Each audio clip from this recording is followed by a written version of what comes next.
How can something be good and bad all at the same time? I don't get it. Hey everyone, welcome back. My name is Carmel, and in today's video we have our very first monthly roundup of 2026. Yes, I'm going to be taking you through all of the standout products that I've tried in January, either standouts for good or bad reasons, and I'll be telling you why I like them or why I don't. So if that sounds like something that you might be interested in, then please do keep on watching. Before we kick off with the products, I always insert B-roll of me applying these products, but you'll see on some of the videos, well, all of the videos that I have, can you see it there? I have a cut on my chin now. It doesn't look bad today. I wish I had a really exciting story for why I ended up with this gash on my chin, but I literally did it with my nail and I scraped my chin so badly. Literally will have a scar there now. I know, from just putting toner on my face. Is this life after 40? Is it? I think it is. If you are unfamiliar with my monthly roundup videos, I don't take you through every single product that I tried this month, just ones that stood out. So either products that I really loved or products that I didn't love so much. Let's have a quick chat about eyeshadows. I've tried a fair few this month, but only a couple that have really stood out for different reasons. So I spoke about this in a recent video. This is the Anastasia Beverly Hills Haze palette. It's the mini. I gravitated towards this because I really love neutral tones, believe it or not, as boring as what I am. It's not the fault of the palette really, but a lot of these mattes, they just blend into my skin tone and they just pull very, very cool. And it's not that I don't like the tones of them, because I do, but I just don't feel like I get a lot out of this. And I feel like this shade down here, which to look at it, it's a duochrome, and you would think that it would come out blue. When it's on, it pulls more red. Well, I guess really it's a true duochrome, because if I put my hand like that, you can see the blue and then you can see the red. I don't really like red on my eyes, but I just found that a little confusing, but that's personal preference. I will say though that this shimmer here, I absolutely adore. I think it's absolutely beautiful. It makes such a beautiful one and done.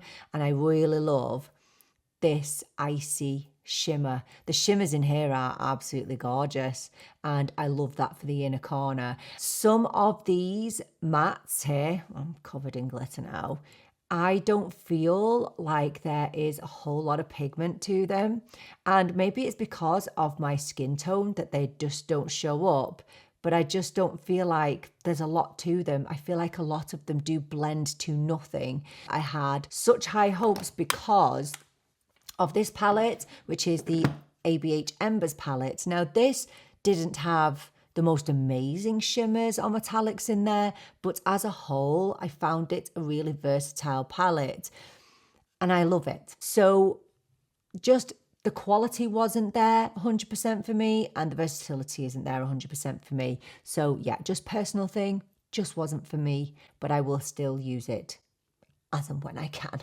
So Essence have brought out these little eyeshadow pots. I was watching one of my friend's videos, so Jen over at Jen D Beauty, I will link her channel down below. She was sharing one of the shades, which is Oyster, and I was like, oh my gosh, that is Charlotte Tilbury. And she actually did a comparison, and I'll show you the comparison now. I love the Charlotte Tilbury Eyes to Mesmerize pots. They are phenomenal. And I realized that I'd had one of these sat in my drawer since they were released, which was a little while ago now. Now, the one that I had in my drawer was this one, which was Rose. And I did demo this in a recent video. Absolutely beautiful. Perfect one and done. Let me show you these. May as well swatch them for you while we're here. So that's Rose, Pearl and Cocoa. And I obviously did pick up Oyster. The Charlotte Tilbury one is called Oyster Pearl. So I'm just going to show you it just here. Right, so we've got Rose at the top, Pearl, Cocoa, and then on my arm we have Oyster. Now, I'll put that separately on my arm because I want to show it you next to my Charlotte Tilbury Oyster Pearl. Here's Oyster Pearl. It's one of my most used one and done shadows. And I just want to thank Jen for comparing these. So here's Essence, here's Charlotte Tilbury in Oyster Pearl. And there really isn't much between them, is there at all? Maybe the Charlotte Tilbury is a little bit cooler, is it? Possibly. Oh, I don't know. It's so hard to see and so hard to tell because they're so similar. But can I just say, these are perfection. I actually have Oyster from Essence on my eyes today. I can't tell you how good they are, and they last all day. And the amazing thing is you don't have to prep your eyelids either. And just to let my Irish and UK viewers know that on Amazon, Essence now have their own store on there. Yay, it's about time. Now we need a Catrice one. I've been trying quite a lot of new mascaras this month, but I'm only going to talk about 2 of them right now because I feel like they are a little bit similar. So I want to talk about this, which is the YSL Lash Latex Mascara. So I don't really buy a lot of high-end mascaras anymore because for me, the drugstore ticks the boxes. Anyway, I really like the brush on this. The brush is just so ideal for getting in at the base of the lash, and it's slightly tapered as well. And what I love about this is it drags onto every single lash that you have. I was expecting this just to be a lengthening mascara, but honestly, it is much more than that. I think that this definitely does give you some really nice volume as well. Here's the thing. It's not my absolute favourite simply because I just have hit and miss days with it. And if I'm paying €40 for a mascara, I expect way more hit days than miss. But there, I cannot deny that I have worn this sometimes and I've looked at my eyelashes and I've been thinking, wow, my eyelashes look so amazing today. And it really does pair well with an eyelash primer as well, really well. I don't find it particularly buildable. So if you want to go in with 2 or 3 coats, I think you'll struggle because the dry down time is literally instant.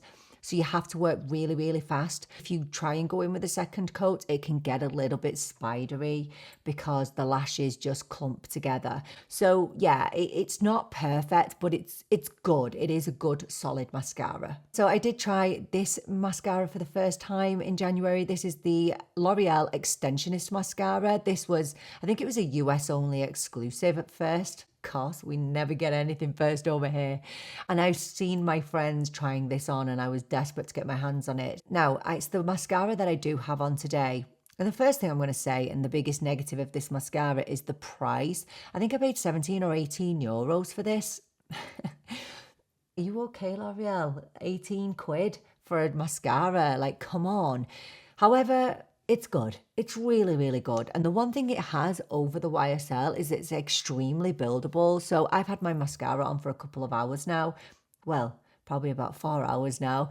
But I could literally go in with another coat now and it would be absolutely fine. It wouldn't be clumpy. Now, it's got one of those brushes that is slightly curved. And I'm not always a fan of skinny little ones like this because I find that I poke myself in the eye quite a bit. But this has honestly kind of converted me to skinny little brushes like this. This, like the YSL, you can get right in at the base of the lash and it will drag your eyelashes.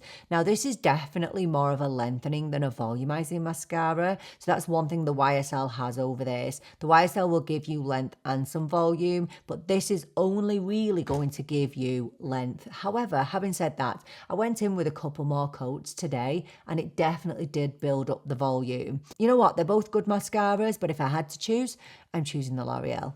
So I do want to talk about an eyeliner that I tried this month, and I'm not the biggest eyeliner fan. I rarely pick them up at all because I'm rubbish and my deep set eyes don't really appreciate them, if I'm completely honest.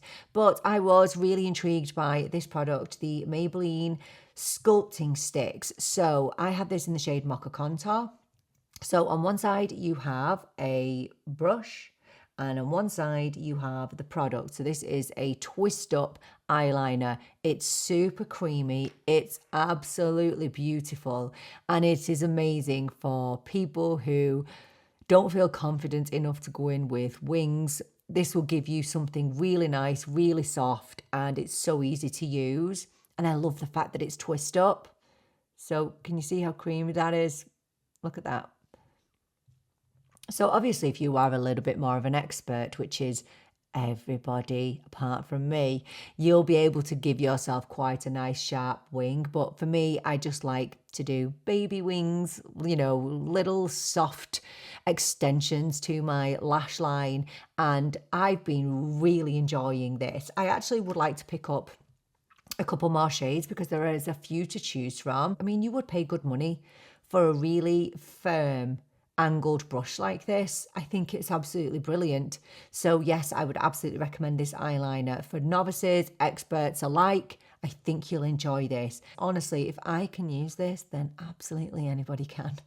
Let's actually talk about lip products now, because I found my most favourite lipsticks this month, and they are these. These are the new MAC Powder Kiss Hazy Matte lipsticks. So I started with 2 of these and ended up with 8, and I could buy more. I really could. And this is surprising to me because I don't really like matte lipsticks. Well, I wear them, but I don't love them. I don't find them particularly comfortable. And I never liked the old Powder Kiss formula either, despite being a huge MAC lipstick fan. So I picked up some predictable shades. So Off the Market, Taken, Teddy 2.0, all shades that are just nude and go-to for me. But I also picked up a shade called Brick Through, which is just absolutely unbelievable. And on my lips today, I have my least favourite shade. Now, why I'm wearing it is just to prove a point that I do actually listen. This is Be My Bridesmaid with the Cool Spice lip liner from MAC. I don't think I suit particularly shades like this, but in the comment section of my MAC review, people were saying, we think Be My Bridesmaid suits you. So I'm wearing it today just to show that I do take on your comments and I do listen, and actually it has grown on me, but I definitely have to wear it with a lip liner. Now these are literally a moisturizing matte lip balm. They are such a unique type of formula. I can assure you these feel absolutely beautiful, and that's why I can't stop wearing them. The amazing thing about them is they don't go anywhere, so they're not going to smear all over your face. You can eat your meals comfortably and it will still be there at the end of it. It's always a bit of a stress when they reformulate things, but I think this has been for the better. So yes, delighted. If I could buy them all, I would. A couple of other products that I picked up were these from Dior. These are the Lip Glow Oils. So, where I'm not a big matte fan, I'm not a big gloss fan, but I was absolutely tempted by these, first of all, because they are Dior, and although I'm a huge drugstore fan, I get suckered in by Dior. I actually do. And because they are an oil, I thought that they would be an oil. So something that was absolutely non-sticky. So there are 3 finishes to these. So there's juicy, sparkly and glaze. So I picked up Latte, which is part of the glaze finish, which is an intense coverage. And then I picked up a juicy finish, which is clear shine. And that's 012. Now, I really like these. I think they make your lips look so nice because glossy is definitely more my go-to. However, they are, as I said in my previous video, they are not tack free. And actually, one of my beautiful friends, Laurie, she commented on my recent video saying that, and I know that she is a huge gloss fan, okay? Glosses are her go-to. But she said that she just hated the feeling of this on her lips. She found it way too sticky. And I was surprised at how sticky feeling these were, to be honest, but I don't mind them at all. And actually, I've been using them over my MAC lipsticks as well. So I'll just show you 012 Rosewood over the top and just kind of brushing it over, and I find it lovely. I love the feeling of this doe foot. I mean, it's absolutely huge, but it's absolutely gorgeous. And I don't find that my lips get gloopy, but they are present on the lips. I don't find them tingly or anything of the sort. A little bit minty and cooling maybe, but very, very mild. I like them, but I'm with Laurie in the fact that I thought they would be more hydrating feeling, as in not tacky at all. So if you are looking for a tack-free lip oil, go for the MAC lip gloss. I've spoken about these so many times. These are the best glossy lip oils you will ever use. And definitely more of a traditional lip oil gloss than these. These feel like a lip gloss rather than an oil. And I do think there's a difference, isn't there? So yes, I do like them, but if you don't like sticky or tacky, then I don't think you will like them. Shall we talk about foundations? There are two standout foundations that I tried this month. One from high-end luxury and one from the drugstore. So we'll talk about the drugstore one first. So this is the NYX Make and Wonder foundation. And I did ask you on my first buy of the year whether you wanted to see this, and you said yes, but I bought it anyway. Now this is a stunning foundation, and I was absolutely bowled over by it. But I feel like it is a foundation that there are a lot of conditions with if you have dry skin like me. It's all about the skin prep. I have a dedicated video to this, so if you want to go and watch that, I will explain in detail in that video. But I feel like if you don't prep your skin with this, you're going to run into trouble. And I don't mean just throwing on a moisturizer. I mean a toner, a moisturizer, a hydrating primer. I think you need those with this. And if you apply too much, it is going to be like mud on your face. So you need to go in really minimally with it. You don't need a lot of it because it's a full coverage foundation. If you're using something that's full coverage, it means that you need to reduce the amount that you are using. If you want an everyday foundation that you don't have to think about and you've got drier skin, you're not going to appreciate this at all, I don't think. But for me, if I want something that's going to last all day and it's going to have a beautiful level of luminosity but still look natural on the skin, I'm going to go for this. This is a special occasion foundation for me and I really do love it, but you've got to be careful with it. So the other foundation that I tried this month, and I also have a dedicated review to it, was the new Armani Luminous Silk. This is the reformulation. I'm not going to talk about this too much because I have spoken about it a couple of times this month. So, bit of background, I didn't like the original Armani Luminous Silk, and I did a side-by-side comparison. For me, the old one just it just fell flat. I never got the hype. It was not luminous. It emphasized my pores, it stuck to texture on my face, and I just never got on board with it. So I was excited when I saw that they'd reformulated it, and I picked up, first of all, the shade 5, which was a complete wrong undertone for me, and then I went in and got one of the new shades. So there's 18 new shades that have been added to this formula, as well as a bunch of skincare ingredients, including niacinamide. So I didn't have any expectations really. I just thought that I would dislike it like I disliked the old one. But actually, I really like this. And it's the foundation that I have on today. I just feel like it's the most perfect everyday foundation. It takes me 2 seconds to apply it, which it doesn't with the NYX. I have to be really careful with the NYX.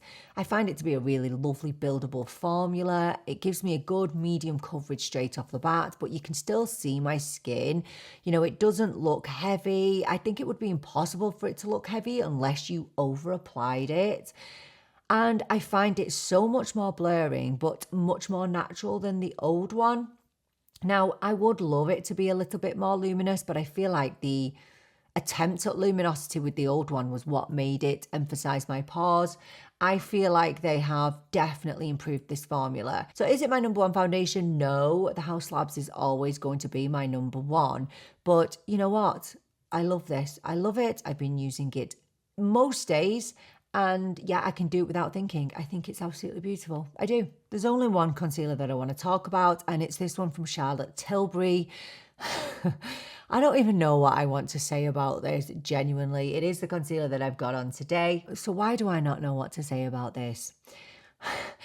How can something be good and bad all at the same time? I don't get it. This claims to be a full coverage concealer that is hydrating. And do you know what? I've had great success in the past with Charlotte Tilbury concealers.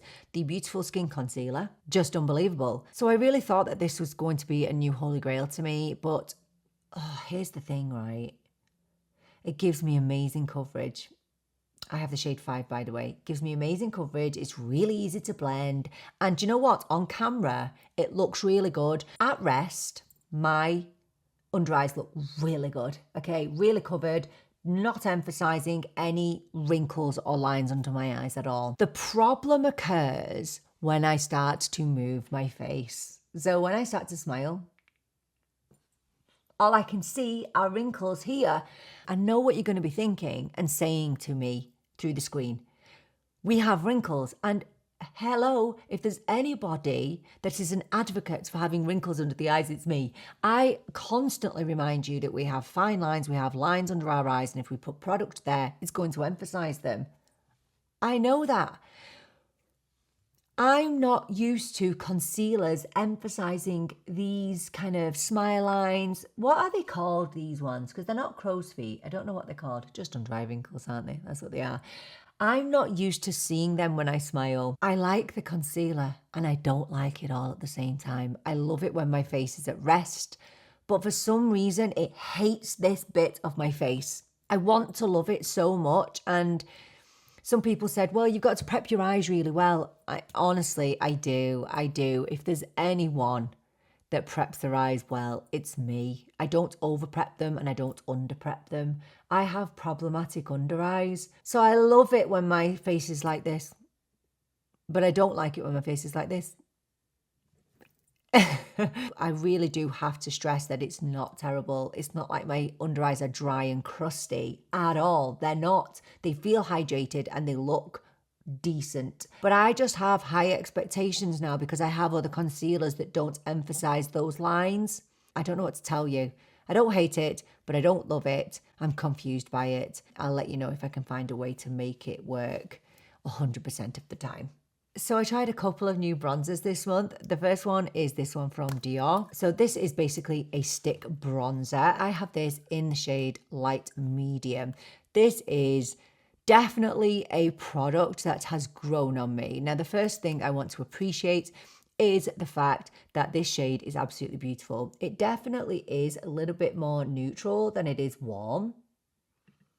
So I mentioned in a previous video that I was expecting this to have a really creamy texture, really emollient like the foundation stick, but it's not like that at all, really. It definitely has a little bit of a stiffer formula than what I was expecting, but actually it has definitely loosened up a bit. And again, one of my viewers, Laurie, she did have the exact same experience. She expected it to be a little bit more buttery than what it was. However, I do feel like this bronzer is more of a cream to powder formula. So it's really long lasting. That's the one thing I'll really give it. And I think that it's extremely buildable. And I think it's flattering. So because it's not too warm, it's not going to pull orange. Although having said that, I have had a few people comment saying that the fair tone shades are not great and they pull really warm. And I did think that when I looked at the swatches as well. I do want to say that I really do like this. It's definitely filled a gap in my cream bronzer collection. All of my cream bronzers are very buttery and emollient. And this one I feel like is just more natural, more cream to powder. I know it's not cream to powder, but it feels like that on my skin. But it definitely doesn't enhance texture, even though it has a little bit of luminosity to it. And I really like it. And the other thing that I really appreciate about it is it's not highly fragranced. I know, Dior without a highly fragranced product. So there is a little bit in there, but oh my gosh, you actually have to search it out, which is so unusual. I don't even know what it is. There definitely is fragrance in there, but it's more of a background fragrance, which I'm not used to with Dior at all. So yes, this has definitely grown on me. I really like it. And yes, I would absolutely recommend it. Now, the other bronzer that I tried is from the opposite end of the scale, price-wise. So the Dior cost me, I think it was €58, 57, €58. And this is the Luminous Bronze. I think this is, oh, is it 12 quid, something like that. So I have this in the shade Toasted Sunlight, which again is a light to medium shade. Now this is far more creamy. You can see it, look at it. Can you see how creamy it is when I'm blending it on my hand there? Now this definitely is a little bit more luminous and it's definitely warmer. Let me show you them side by side actually. So here is the Dior and here is the L'Oreal. As you can see, the L'Oreal is definitely warmer and has a touch more luminosity. I would say that the Dior is a little bit smoother and has a little bit more buildability with it. I think if you need to be careful with more of a warm tone shade building it up because you don't want to look orange or muddy or dirty. But look, if you're wanting buttery and blendability, you're going to go for the L'Oreal. It's so easy, and it's a fraction of the cost of the Dior as well. You can even see that the L'Oreal is just a touch more luminous than the natural finish of the Dior, but genuinely, I think on a daily basis, I go for the L'Oreal because it's so quick and easy to blend. I don't have to think about it. And yeah, I really do like the shade, even though it's a little bit warm. Both lovely bronzers, both serve different purposes to me, but I would be happy to recommend either. They're both really beautiful. I almost forgot that I did try the new Maybelline Serum lipsticks. We finally got them over here, and do you know what? I was really nervous to try these because people kind of made me a little bit nervous about trying these. Some people had told me that they weren't very good, and I was really, really worried that I would hate these. But actually, I think they're lovely. The first thing that I actually noticed about these is that they don't have a horrible fragrance. In fact, I don't get anything from them at all. And usually some drugstore lipsticks they're not great, are they? They can smell and taste a little bit chemically. So that's the first thing that I noticed. Now, I only picked up 2 of the satin, Upstate and Maybe It's Soft. And I really love these. I think they're absolutely beautiful. So this is the shade Upstate. Now, I'm putting it on over 2 products here. I really like it. Now, it's very cool toned. Oh my gosh, I really, really do enjoy these. I think they're creamy, they're long lasting, they're comfortable, not drying. They last so well on the lips. And I think they cost me €10 each. I think that's a steal. Now, I've not tried the matte version, but I can say that I really enjoy these. I think they're an absolutely fantastic lipsticks. So if you've been doubting whether these are good or not, I can assure you, these are a fantastic lipstick, and for €10, cannot complain, genuinely. One product that really stood out to me this month is this one from Huda Beauty. This is the reformulation of their Easy Bake Pressed Powder. So I have mine in the shade Peach Cupcake. Absolutely beautiful. I'm not a pressed powder fan. Yes, I will splurge on loose powders because they help to improve my under eyes, but I don't use pressed powders under my eyes because generally they just give a little bit too much coverage and they're just a little bit too heavy, whereas this has really, really surprised me. Now, I still don't use it under my eyes because that's for loose powder, in my opinion. They're just a bit more hydrating, and when you've got dry skin like me, you need to be really careful with your under eyes. But this is so beautiful on the skin, and I think it's so beautiful because it's so incredibly lightweight. It really does blur the skin, and obviously it will softly mattify, but it's not heavy at all. I've never put it on and felt like it's made me look textured or dry. I just love how lightweight and beautiful this is. Now, do I think it's as good as all of these people who overreact on TikTok? No, I don't. It's not going to change your life, but does it make me feel more comfortable in using powder on my dry skin? Yes, it does. I think it's really blurring, and what I love about it, it still allows the luminosity of my base products to come through, so it won't dull down my skin, and I just really love it. Yes, should they have produced this in the first place? Yes, but I like how they've held their hands up and said it was subpar, it wasn't good enough. We hope that this is good enough now. For an everyday mattifying of the T-zone, this is perfection. I love it. So earlier in the month, I did share my skincare holy grails, and in that video, I did speak about my Beauty Pie under eye serum, which has always been my holy grail for years and years.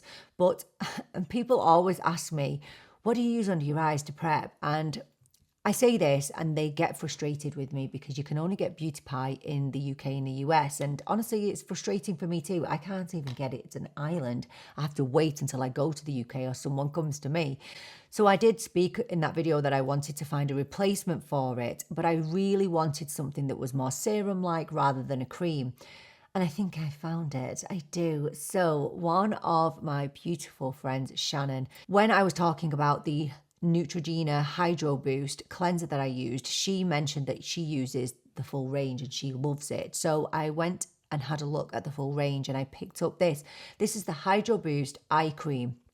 So I was expecting it to be a cream, but actually it's the exact same consistency as the Beauty Pie Eye Serum. I know, right? I know. And I think this was about, I think it cost me about 12 euros, 10 to 12 euros, but we all know you can get it cheaper on Amazon. So it has a really lightweight, beautiful, silky consistency. And I can tell you, right, I've still got bronzer on my hand, sorry. It literally sinks into the skin like that, like a serum does. I feel like this is a serum more than a cream. Honestly, it doesn't feel like a cream at all. It is the most perfect base for your concealer. So it helps to hydrate and firm and plump out those under eyes. And I can't get a fragrance from it either. It's absolutely amazing. The Neutrogena range, I need to purchase it all. Now, I'm not saying I'm not going to still use my Beauty Pie because it's been a holy grail for years, way before I started this channel, and I will continue to use it. But now I have another serum that I can recommend to you, and one that is super affordable. Neutrogena, so underrated, aren't they? So good. So I just wanted to end by talking about a shampoo and conditioner that I've been using now, I want to say now for the last 2 months, and it is these. These are from Dove. It's the Ultra Care Intensive Repair Shampoo and Conditioner. I've spoken a lot on the channel about my hair and the condition of my hair, and the fact that I only used to use high-end products on my hair. I stopped using really drugstore shampoo and conditioners because I'd got it in my head that they left a residue on my hair. So they left build-up because I used to get that in my 20s, thought that all drugstore shampoos were like that, but these are not at all. I colour my hair is, you know, it gets damaged, and I've spoken about the frizziness that I get on top of my head. Do you know, it was actually watching one of Abby Young's recommendations where she spoke about these, and she spoke about how amazing these are. And I know that Abby Young has the highest of standards when it comes to her hair. Obviously, since I've switched up my shampoos, my hair has been so much more healthy in recent months. So the first thing I want to say is these are 2 for €6 generally where I live. I know, right? What the heck? Usually I would be paying like 30 quid, 30 or 40 quid for just a shampoo. So let me tell you about this shampoo and conditioner. So it helps to strengthen damaged hair from within. It has fiber repair actives to penetrate and help to reconstruct inner hair fibers. It nourishes the hair. It smells incredible. I use this every week, twice a week, sometimes 3, and I never get build up. My hair is, honestly, it might not look it on camera, but it's really healthy. It's definitely repaired the frizziness and the dryness that I was suffering with my hair. So yeah, I just wanted to share that I've had great success with that recommendation from Abby Young. If you have dry, damaged, coloured hair like mine, these cost so little and they are so impactful on your hair. So yeah, you don't need to be spending a fortune on shampoos and conditioners, let me tell you, because 2 for €6, I mean, really, they are really underpriced, if I'm honest. They are absolutely fantastic. So that's all I'm going to share with you for January. I have really, really enjoyed these products this month. It's been a great start to 2026. So please do let me know, what did you try in January that you absolutely loved, and what did you try in January that you absolutely hated? Let me know everything down in the comments. Thank you so much for joining me for this video. I so appreciate you being here with me. I'm really looking forward to seeing you in the next video. But until then, take care and bye for now.